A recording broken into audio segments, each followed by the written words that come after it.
After 17 years alone, retired rancher Tom Reddin opens his gate to 4 exhausted Apache women and unknowingly opens his heart to a love that could cost him his life.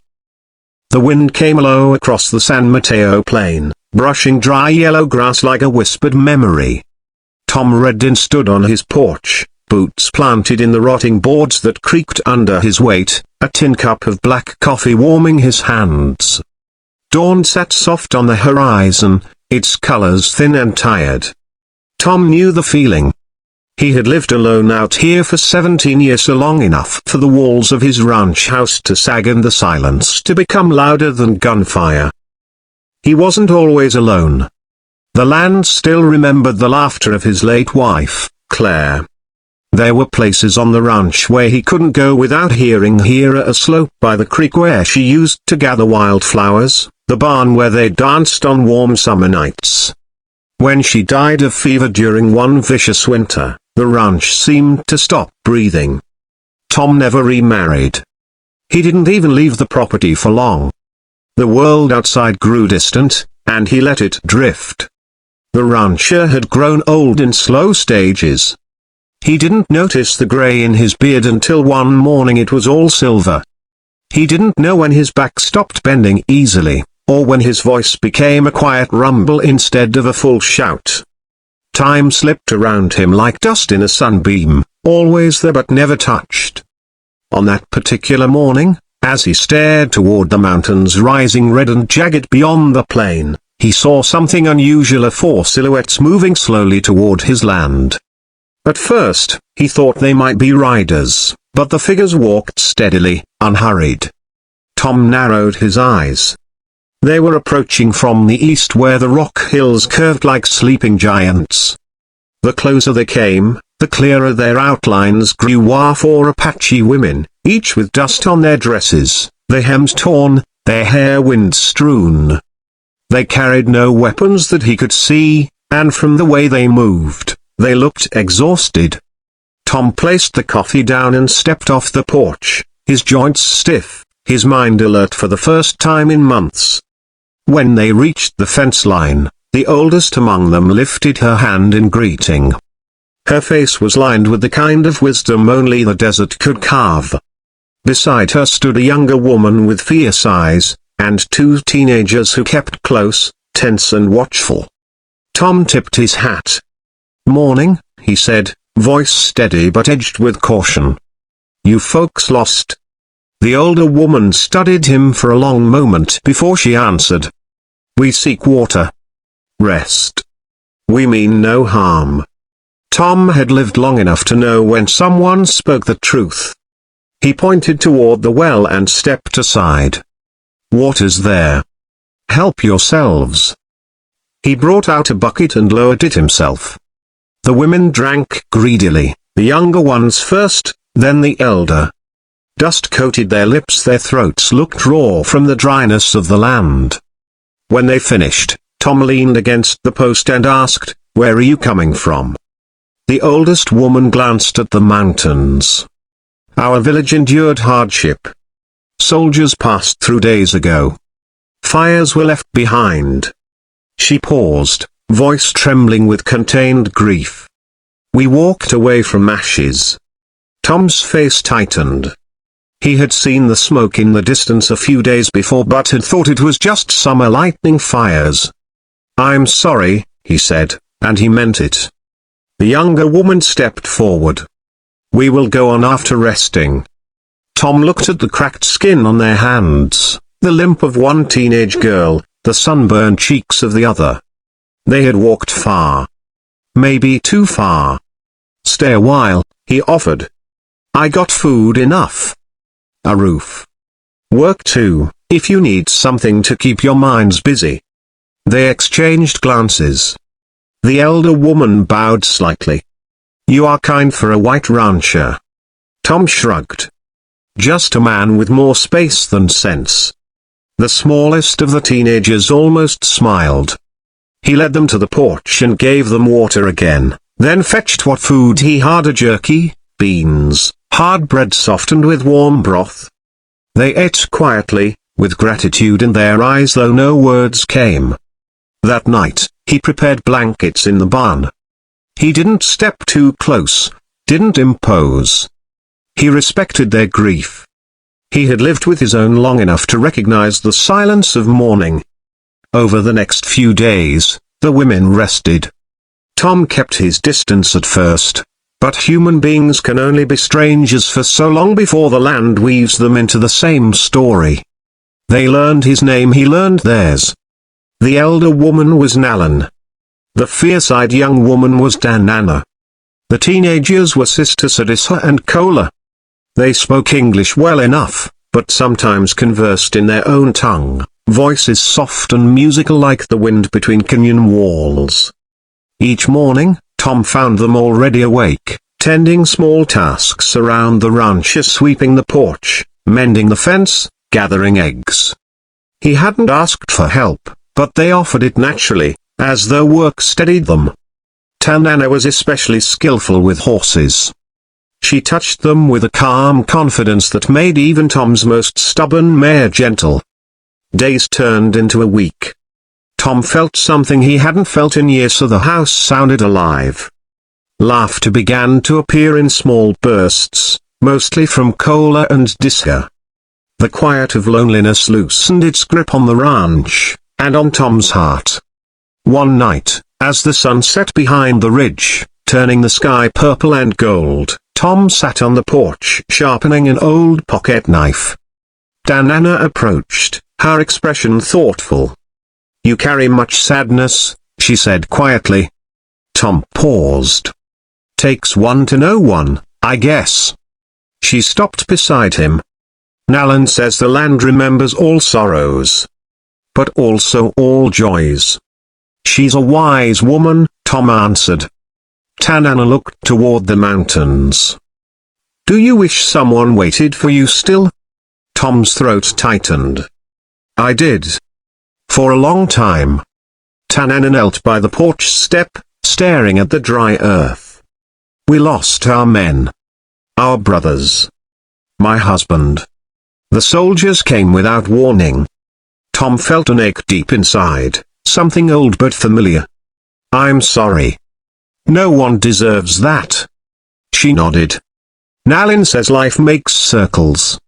Pain leads to something new. I do not know if she is right." Tom set the knife aside.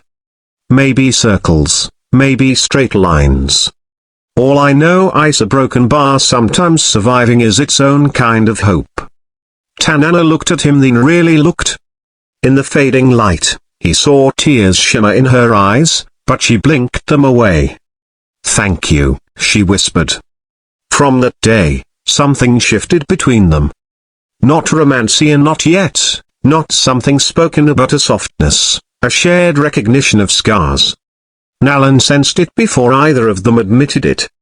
She often gave Tom small, knowing smiles. The teenage girls teased Tanana, though gently. Tom pretended not to notice. But the peace didn't last forever. One humid afternoon, a small dust cloud appeared on the horizon. Riders. Soldiers. Tom's heart pounded with instinctive warning. He told the women to stay hidden in the barn while he walked out to meet the approaching men. There were 4 of them, uniforms dusty, rifles slung over their shoulders. Their leader, a young lieutenant with too much swagger, stopped in front of Tom. "Morning," the soldier said. "We're looking for Apache fugitives." 4 women. They fled a camp after resisting arrest. Tom forced calm into his voice. "Haven't seen anyone like that." The lieutenant eyed him sharply. "Funny. There are tracks leading this way." "This is cattle land," Tom countered. "Plenty of tracks." The soldier dismounted slowly, too slowly, hand on his revolver. "Mind if we take a look around?" "I mind plenty," Tom said. "This is private property." The lieutenant took a step closer. "Harboring fugitives is punishable by law." Tom's jaw clenched. He wasn't a fighter anymore, but he wasn't a coward either. So is trespassing. For a tense moment, nothing moved but the wind. Then Nalan appeared. She stepped out of the barn with dignity so strong even the soldiers hesitated. Behind her came Tanana, Disha, and Kola. They stood in a line, unarmed, backs straight. Tom whispered, "No, a broken bar," but they had made their choice. The lieutenant smirked. Well. Nalan spoke calmly. "We are not criminals. We defended a home. Soldiers burned it." Her voice cracked slightly, but her courage held. The lieutenant ignored her. "We'll be taking them. Step aside." Tom's heart hammered like hooves in his chest. He looked at Tanana. Her eyes met his, deep, resigned, unafraid, but he saw something else too. Trust. And a plea, though she didn't speak. A younger Tom would have drawn his rifle without thinking. But he wasn't young, and 4 armed soldiers stood before him. He stepped forward anyway. "Lieutenant," he said, "these women are under my protection. They haven't harmed anyone. If you take them, you'll have to go through me." The soldiers stiffened. Tanana's breath caught. Nalan closed her eyes as if whispering a prayer. The lieutenant snarled, "Old man, don't be a fool." Tom didn't move. "Won't be the first time." The standoff stretched tight as a pulled trigger. Then a gunshot cracked the air, and not aimed at anyone, just fired skyward. Everyone jolted. The lieutenant's horse reared, nearly throwing him. He cursed and steadied himself. "Fine," he barked. "We're not wasting time on a stubborn relic. Let the savages rot out here. They'll starve soon enough." He signaled his men. They turned and rode off, dust rising in their wake. Tom didn't breathe until the soldiers were distant silhouettes again. Tanana ran toward him. "You could have died," she said, voice trembling more from fear than anger. Tom shrugged weakly. "Would have been worth it." She stared at him, chest heaving. "Why?" He swallowed. "Because he broken bar, no one else was on your side." She stepped closer. "You were." Their faces were inches apart. For the first time in 17 years, Tom felt the warmth of being near to being seen. Tanana touched his cheek with trembling fingers. "You carry a lonely heart, Tom Reddin." "And you carry a broken one," he replied softly.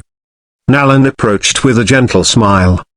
"Broken things can be mended," she said. "Even old hearts." The months that followed were quieter but filled with purpose. The women stayed, helping rebuild the ranch. Nalan taught Tom old Apache remedies. Disha and Kola sang as they worked. Tanana broken bar. She became the sun in his late life sky. They never rushed anything. Their companionship grew like wild sagias, slow, resilient, rooted in the same dry soil of grief and hope. Tanana slept in the spare room inside the house after winter came. At first out of necessity. Later, out of closeness. One snowy night, as the fire crackled low and warm shadows danced across the walls, she sat beside him, their hands brushing. "Tom," she whispered, "do you think life gives second loves?" He nodded. "I think life gives whatever we're brave enough to reach for."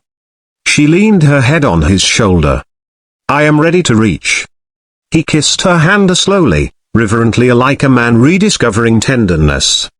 Years passed. The ranch flourished again.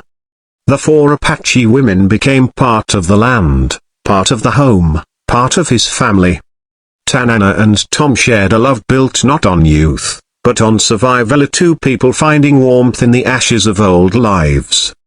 Tom grew older still, but he never felt alone again. The laughter, the language, the songs, the footsteps of his ranch breathed fully once more. In his final years, he would often sit on the porch with Tanana, watching the sunset behind the mountains. She held his hand, her head against his arm. "You saved us," she would say. Tom always answered the same way, "No, a broken bar, you saved me first." and the land, which remembers all sorrows and all joys, held their story in its window, the tale of a retired rancher who lived alone for years until 4 Apache women crossed his path and gave him one last, unexpected chapter of love.